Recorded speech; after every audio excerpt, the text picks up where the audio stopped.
یاد رکھو، جب اللہ تعالیٰ کسی کو مشکل وقت کے بعد عروج دینا چاہتا ہے نا، تو اس سے یہ 3 خاص نشانیاں بار بار ظاہر فرماتا ہے۔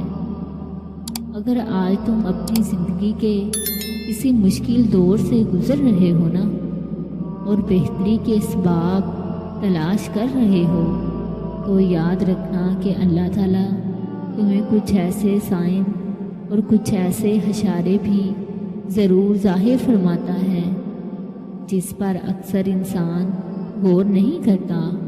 تم اکثر دیکھتے ہو کہ بنجر زمین پر جب بارش برستی ہے نا، تو ذرے ذرے میں ایک نئی زندگی رواں دواں ہو جاتی ہے۔ جب زندگی مشکلات سے باری ہونے لگتی ہے نا، تو اللہ تعالیٰ کے حضور کی گئی صرف ایک توبہ تمہارے مردہ دل کو ایک نئی تازگی بخش دیتی ہے۔ جانتے ہو زمین بنجر کیوں ہو جایا کرتی ہے؟ جب ان کا خیال نہ رکھا جائے، مناسب پانی نہ دیا جائے، تو وہ بالکل اسی طرح تمہارے دل کی زمین بنجر ہو جاتی ہے۔ تو اگر تم چاہتے ہو کہ اللہ تمہارے دل کو پھر سے آباد کر دے اور تمہاری زندگی آسان اور ساحل ہو جائے، تو تم اللہ کی اطاعت اور اپنے دل میں اس کی محبت کا بیج بو کر اللہ کے ذکر کے پانی سے مسلسل آب باری کرنا شروع کر دو، تو ان قریب اللہ تمہارے دل کو پھر سے شاداب کر دے گا اور نیا عروج تمہیں عطا کرے گا۔ اللہ قرآن پاک میں خود تم سے مخاطب ہے، اور وہ اللہ ہی ہے جو زمین کو اس کے مرنے کے بعد اور پھر سے زندہ اور شاداب کر دیتا ہے۔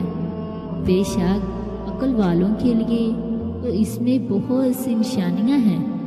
جانتے ہو سورۃ الحدید کی 2 اور 5 آیات میں اللہ تعالیٰ ایک ہی بات کو 2 دفعہ دہرا رہا ہے۔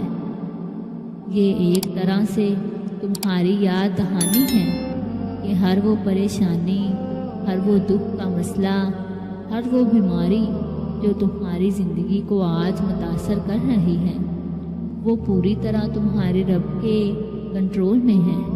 اور وہ چیز جسے کھونے کا خوف یا جسے پانے کی خواہش تمہیں بے چین رکھتی ہے نا، وہ اس رب کے حکم کے تبع ہے۔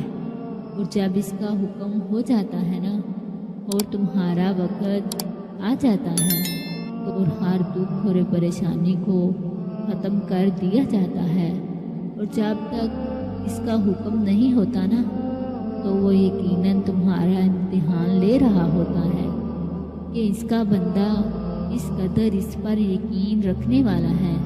اب کچھ دن مشکلات کی سختی کی وجہ سے تمہاری زندگی پر بہت باری ہوتی ہیں، لیکن یہی وہ دن ہوتے ہیں جو آخر میں تمہیں عروج عطا کر کے تمہارے اجر کے پیمانے کو دگنا اور باری کرتے ہیں۔